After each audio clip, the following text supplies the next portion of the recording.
You know that friend who's always just there? The one who drops everything when you call, remembers your coffee order, and somehow makes every bad day better? Well, I had that friend, and I thought I was smart enough to keep him exactly where I wanted him. Anyway, before we dive deeper into this mess I created, make sure to hit that like button if you're enjoying the story so far, and don't forget to subscribe if you're new here. Trust me, you'll want to hear how this ends. I'm Sophia. I'm 28, and 3 years ago, I met Daniel through mutual friends at this dive bar downtown. He wasn't my usual type, not the kind of guy who'd make other women jealous or boost my ego when we walked into a room together. Daniel was more understated, thoughtful in a way that felt almost old-fashioned, like he actually listened when people talked instead of just waiting for his turn to speak. He had this quiet confidence that didn't need to announce itself. And while that wasn't exactly thrilling, it was comfortable.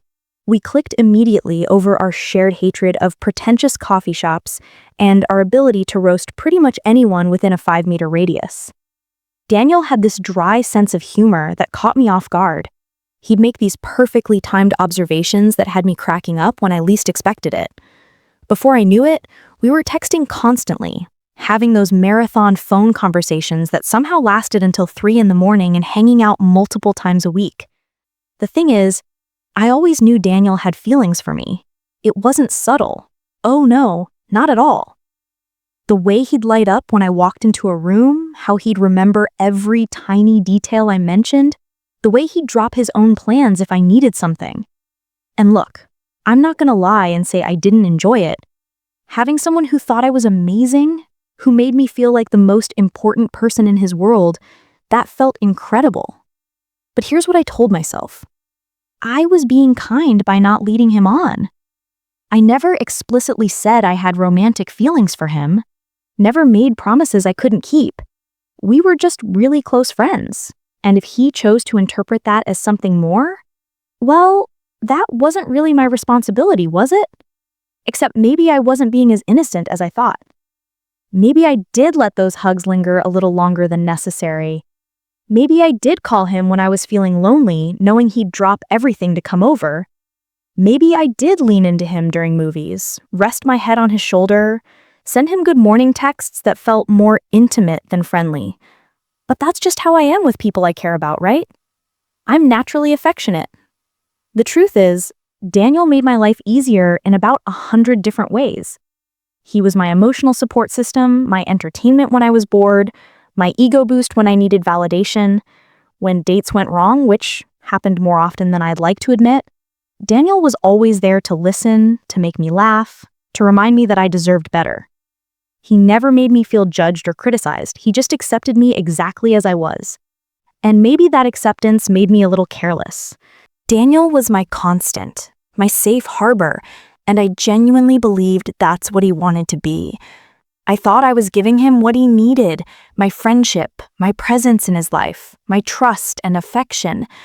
I didn't realize that what I was actually doing was keeping him in this weird limbo where he couldn't move on, but couldn't have what he really wanted either. The signs were all there, though.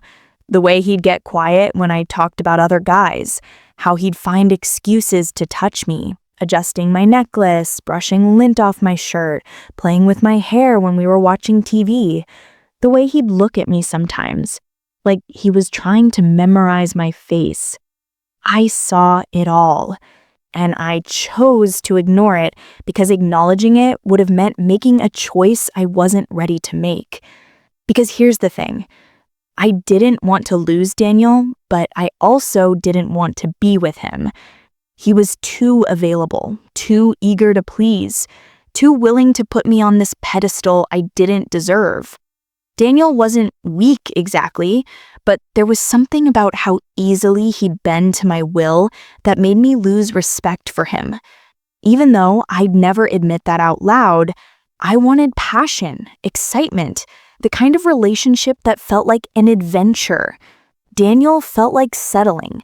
And at 28, I wasn't ready to give up on finding something that made my heart race. Daniel was my constant, my safe harbor, and I genuinely believed that's what he wanted to be.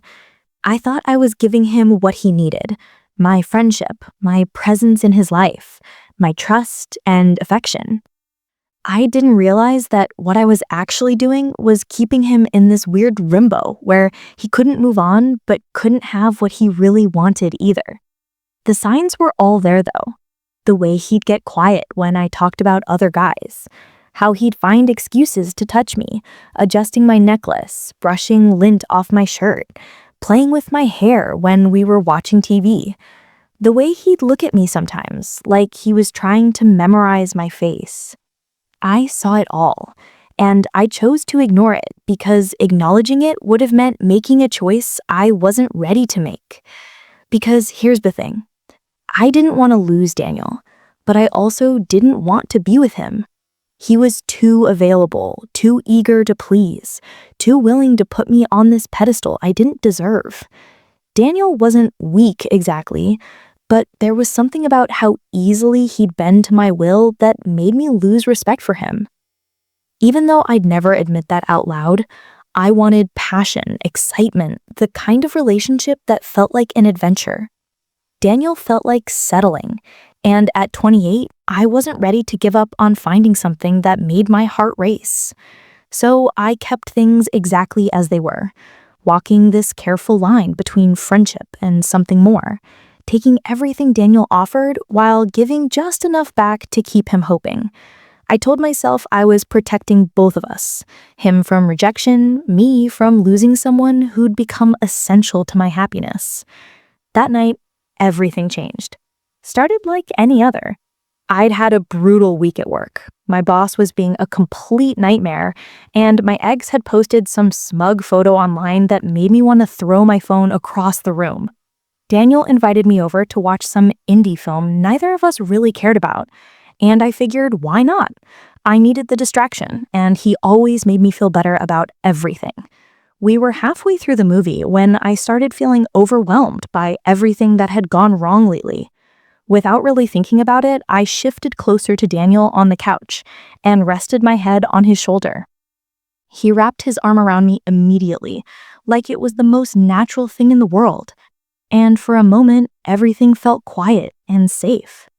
I tilted my head up to look at him, maybe to say something about how grateful I was for his friendship. And that's when I noticed the way he was looking at me. His eyes had this intensity I'd seen before, but always pretended not to notice.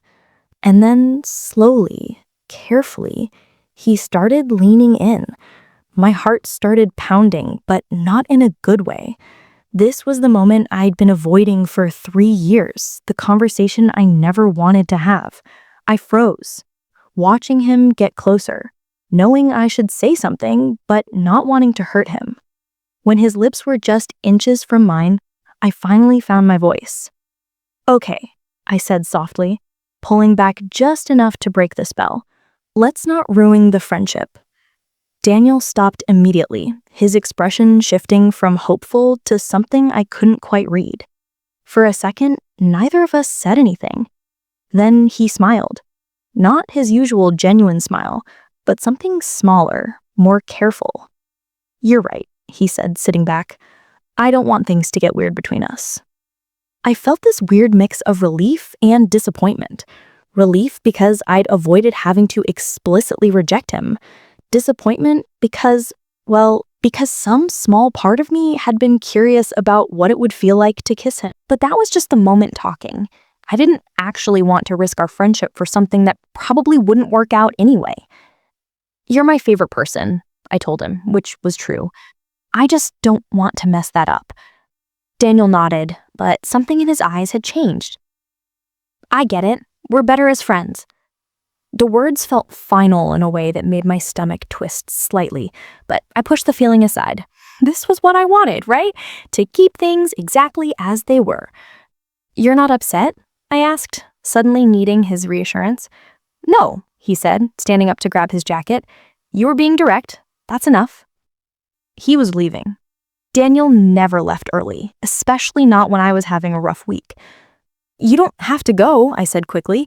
"We can just pretend this never happened." "I'm not making it weird," he replied, but his tone was different somehow. Cooler. "I'm just tired. Good night, Sophia." After he left, I sat there staring at the TV, feeling oddly unsettled. My phone buzzed with a text from him. "Hey, don't make this awkward. I really do care about you." I started to reply, then stopped. Something about the whole interaction felt off, but I couldn't put my finger on what. Daniel had taken the rejection well, maybe better than I had expected, so why did I feel like something fundamental had just shifted between us? Over the next few days, things seemed normal on the surface. We still texted, still made plans to hang out, but there was something different in Daniel's responses. They were shorter, less enthusiastic. When I sent him a meme that would usually make him laugh, he just replied with a thumbs up emoji.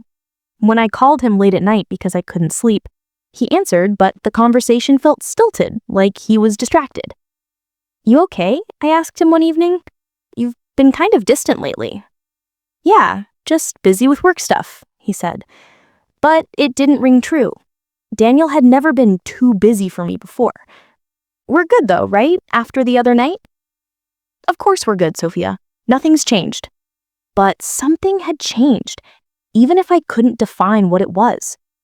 Daniel was still my friend, still responded when I reached out, but the eagerness was gone. The way he used to drop everything when I called, the way he'd text me first thing in the morning, all of that had stopped. At first, I told myself it was temporary. He probably just needed some time to process what had happened, and then things would go back to normal. But as the weeks passed, the distance between us seemed to grow rather than shrink. When I suggested we grab brunch at our usual spot, he showed up 15 minutes late, wearing clothes I'd never seen before, more put together than his usual style. He didn't hug me when he arrived, just sat down and started looking at the menu like he was in a hurry. "You seem different," I said, trying to keep my tone light. "Different how?" "I don't know, more serious, I guess." Daniel shrugged. "Maybe I am." The conversation felt forced, like we were strangers making small talk. When I reached across the table to touch his hand, something I'd done 1,000 times before, he didn't pull away, but he didn't respond either. That's when I started to panic. Not because I suddenly wanted to date Daniel, but because I was losing him in a way I'd never anticipated. I'd thought rejecting his romantic advances would reset us back to friendship. Instead, it felt like he was slowly disappearing from my life entirely. I tried calling him more often, but he'd let it go to voicemail and text me back hours later with some excuse about being busy. I'd invite him to hang out, and he'd have other plans. When I asked what he was doing instead, he'd give vague answers about meeting up with people from work or trying new things. The worst part was how polite he was being about it all. He wasn't ignoring me or being rude. He was just unavailable. And somehow that felt worse than if he'd gotten angry or tried to argue with me about my decision. One Friday night, I showed up at his apartment with takeout from his favorite restaurant, figuring we could have one of our old movie nights. But when he answered the door, he was already dressed to go out. "Oh," I said, holding up the food. "I thought we could hang out." "I've got plans tonight," he said, not unkindly, but not with his usual warmth either. "With who?" "Just some people." "Anyone I know?" Daniel looked at me for a long moment, and I saw something flicker across his face. Maybe pity, maybe frustration. "No, Sophia, just people." As he walked past me to leave, I blurted out, "You don't talk to me like you used to." He stopped and turned back. "You told me we were better as friends, so I'm being a friend."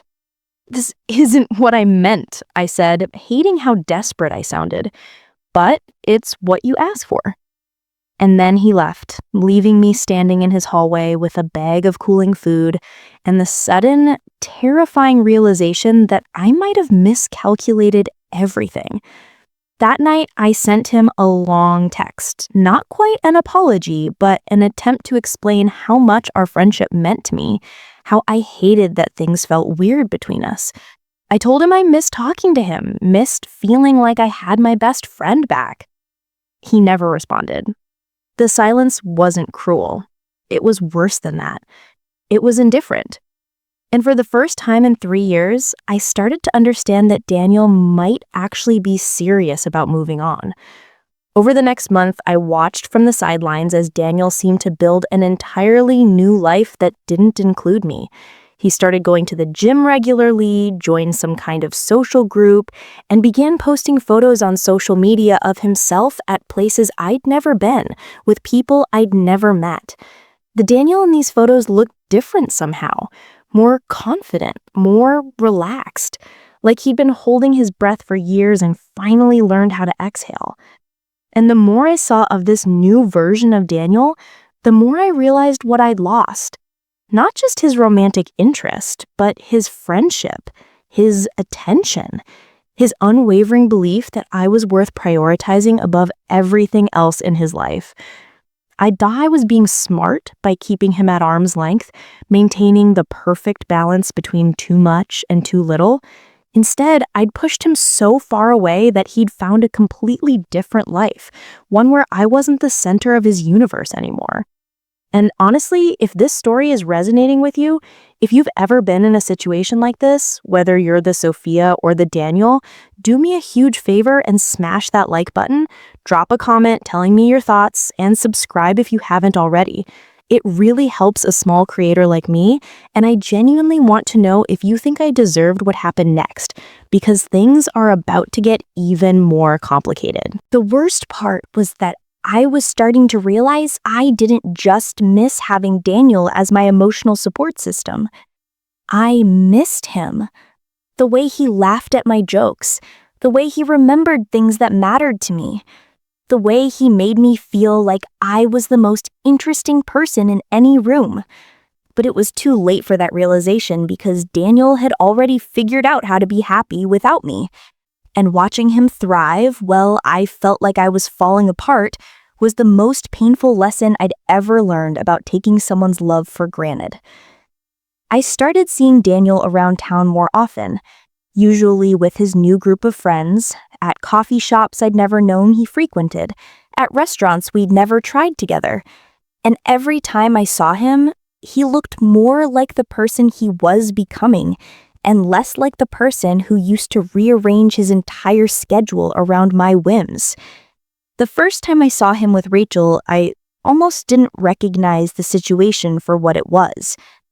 They were at a bookstore downtown, and she was showing him something on her phone while he laughed. Really laughed. The way he used to laugh with me. She was pretty in an understated way, with dark hair, and the kind of easy confidence that didn't need to announce itself. I watched them from across the store, feeling something ugly twist in my stomach. Daniel looked relaxed with her in a way that felt familiar, but wrong, like seeing someone else wearing your clothes. When they left together, I followed them at a distance, telling myself I was just curious about who this woman was. They went to a small restaurant I'd always wanted to try, but Daniel had never suggested.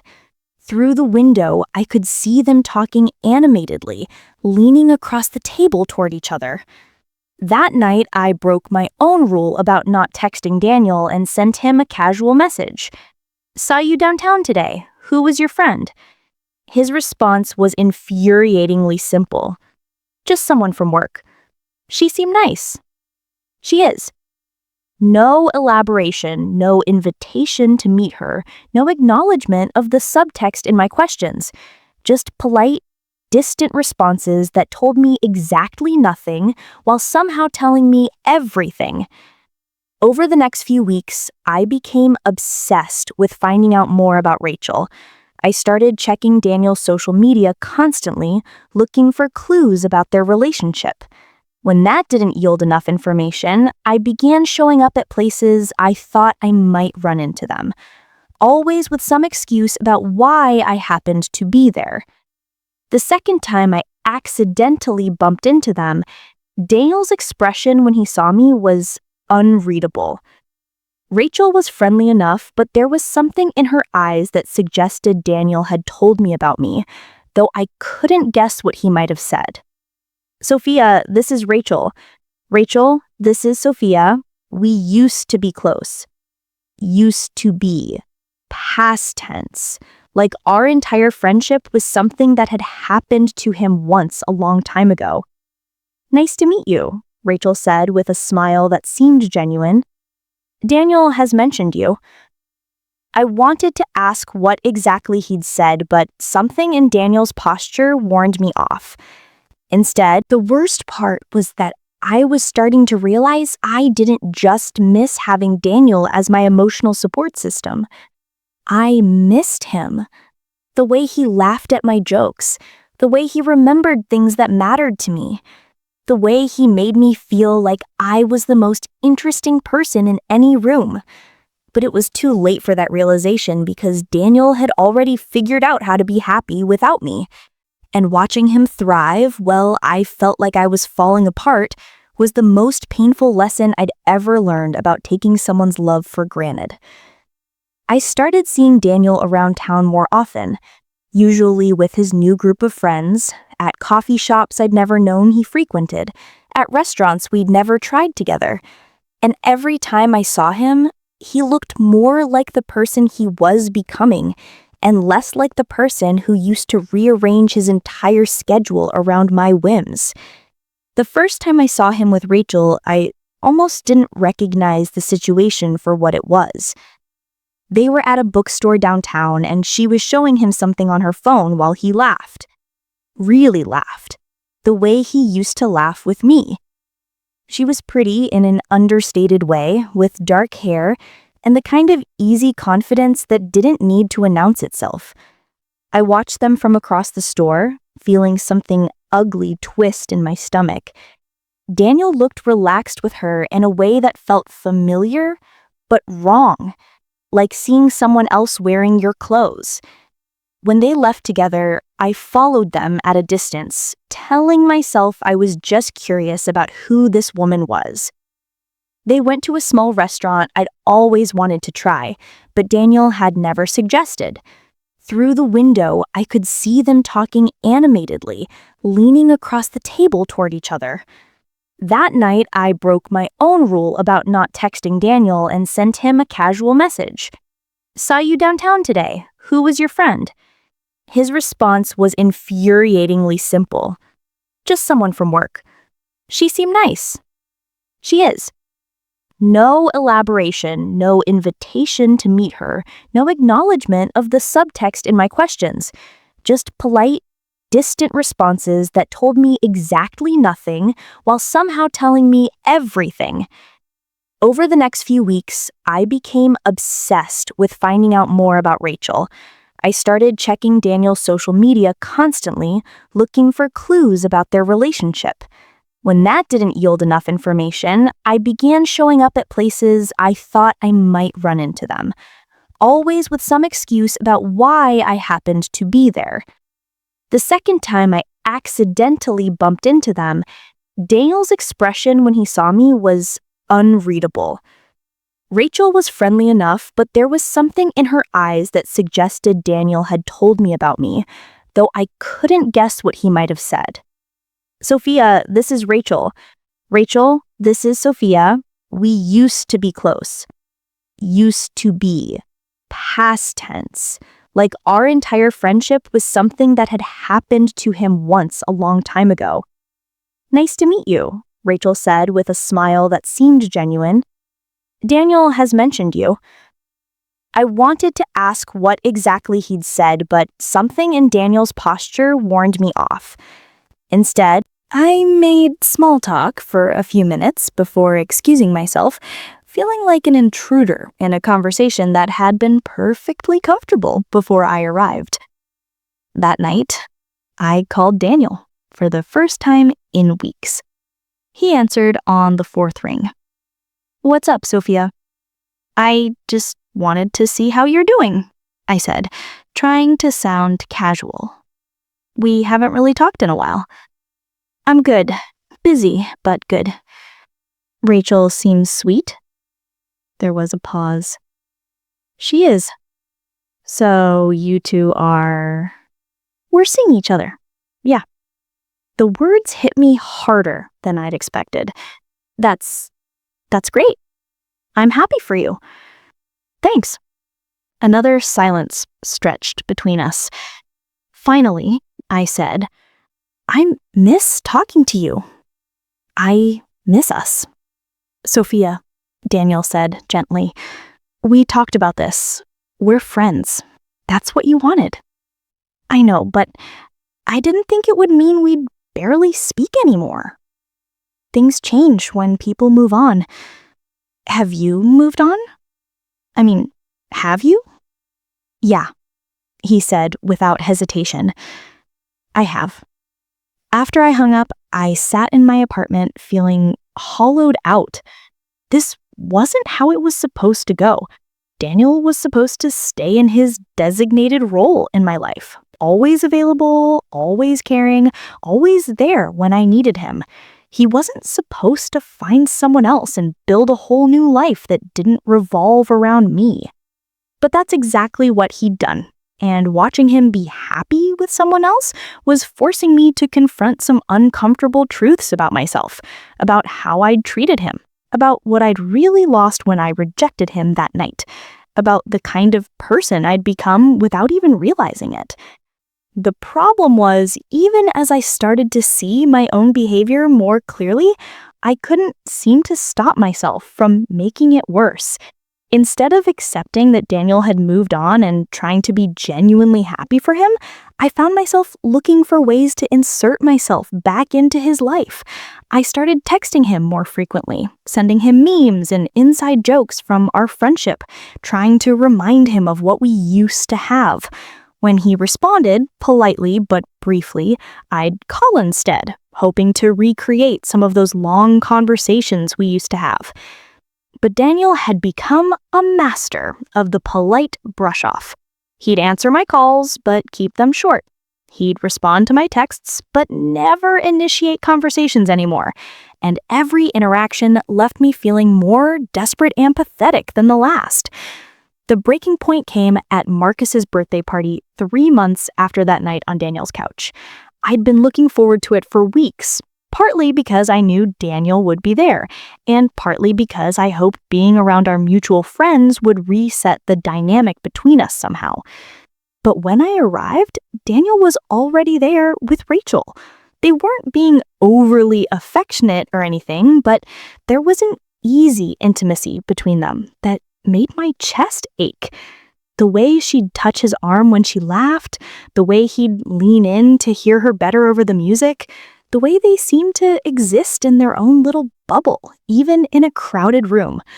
I spent most of the party watching them, nursing my drink, and feeling increasingly bitter. This was supposed to be my territory. These were my friends. This was my social circle. Daniel was supposed to be my +1 at events like this, not hers. When Rachel went to the bathroom, I saw my chance and approached Daniel at the bar.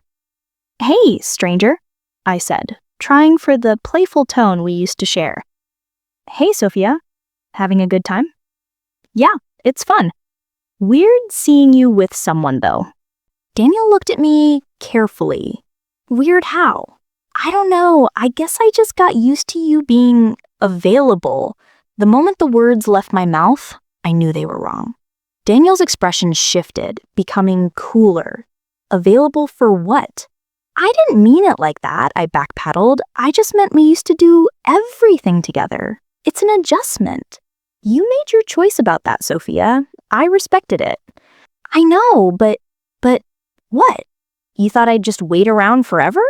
His tone was sharper than I'd ever heard it, and suddenly I felt like everyone at the party was watching us, even though they probably weren't. No, I miss my friend." "Your friend is right here," Daniel said, "but he's not the same person who used to drop everything for you anymore. That person was waiting for something that was never going to happen." Before I could respond, Rachel returned, sliding up next to Daniel with a smile that faltered slightly when she saw my expression. "Everything okay?" she asked. "Yeah," Daniel said, putting his arm around her. "Sophia was just saying hi." I stood there for another awkward moment before excusing myself, feeling dismissed in a way that made my face burn with embarrassment. Later that night, after I'd had too much to drink and my inhibitions had completely disappeared, I sent Daniel a series of texts that I immediately regretted but couldn't take back. I know I messed up. I know I hurt you, but I was scared of ruining what we had. You were always so patient with me. I didn't realize how rare that was. I see you with her and I wonder if I made the biggest mistake of my life. Can we please just talk? Really talk, like we used to. Daniel read the messages. I could see the read receipts, but he didn't respond. Not that night, not the next day, not ever. A week later, I got a single text from him. I think it's best if we take some space from each other. I wish you well, but I can't be what you need anymore, and you can't be what I need either. That was it. No explanation, no opportunity for discussion, no chance to argue my case, just a polite final dismissal that felt like a door slamming shut. I spent the next several weeks oscillating between anger and desperation. How dare he cut me off so completely? After everything we'd shared, after 3 years of friendship, he was just gonna throw it all away for some woman he'd known for a few months? But underneath the anger was something worse. The growing realization that Daniel was right. I hadn't been a good friend to him. I'd been selfish and manipulative, keeping him close enough to meet my needs, but far enough away to avoid any real commitment or risk. And now, watching him build a life that didn't include me at all, I was finally understanding what I'd actually lost. Not just his romantic interest, but his respect, his trust, his willingness to prioritize me above everything else in his world. The worst part was that I could see how much better he was without me. Through mutual friends, I heard about his new job, his new apartment, the trips he was taking with Rachel. He seemed lighter somehow, more confident, like he'd been carrying a weight for years and had finally set it down. Meanwhile, I felt like I was falling apart.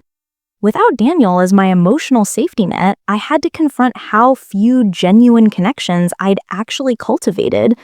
I'd been so focused on keeping him in orbit around me that I'd never bothered to build a support system that didn't revolve around his unconditional availability. 8 months after that night, when I'd rejected his kiss, I ran into Daniel and Rachel at a farmer's market downtown. They were looking at rings at a jewelry vendor's booth, and something about their body language suggested this wasn't casual browsing. I watched from behind a produce stand as the vendor showed them different options, as Rachel held up her hand to see how various rings looked, as Daniel smiled at her with the kind of pure happiness I'd never seen on his face when he was with me. They looked like a couple who'd found their person, who'd figured out how to build something real together. And I looked like exactly what I was. Someone who'd had something precious and thrown it away because I was too selfish and scared to appreciate what it was worth. That night, I drafted a long email to Daniel. I apologized for everything, for leading him on, for taking him for granted, for the desperate texts after Marcus's party. I told him I understood why he'd cut contact, that I could see how toxic I'd been, even if I hadn't meant to be. But as I was about to hit send, I realized the email wasn't really for him. It was for me. Another attempt to insert myself into his life, to make him think about me and respond to me. Even my apology was selfish. So I deleted it and tried to move on with my life. Though moving on mostly meant learning to live with the constant ache of knowing I destroyed the best relationship I'd ever had because I was too immature to recognize what I had when I had it. A year later, I heard through Olivia that Daniel and Rachel had gotten engaged. The news hit me like a physical blow, even though I'd been expecting it. I spent that entire day in bed, cycling through every memory of my friendship with Daniel, wondering if there had been any moment where I could have made a different choice and ended up with a different outcome. But deep down, I knew the truth. Daniel hadn't left because I'd rejected him romantically. He'd left because I'd shown him over and over again that I didn't value him enough to be direct with him, didn't respect him enough to be clear about my intentions, didn't love him enough to either commit or let him go. And Rachel hadn't stolen him from me. She'd simply been brave enough to love him the way he deserved to be loved, openly, generously, without games or manipulation or the constant fear of vulnerability. I'd had 3 years to figure that out. 3 years to choose honesty over comfort. 3 years to either love him back or care enough about him to set him free.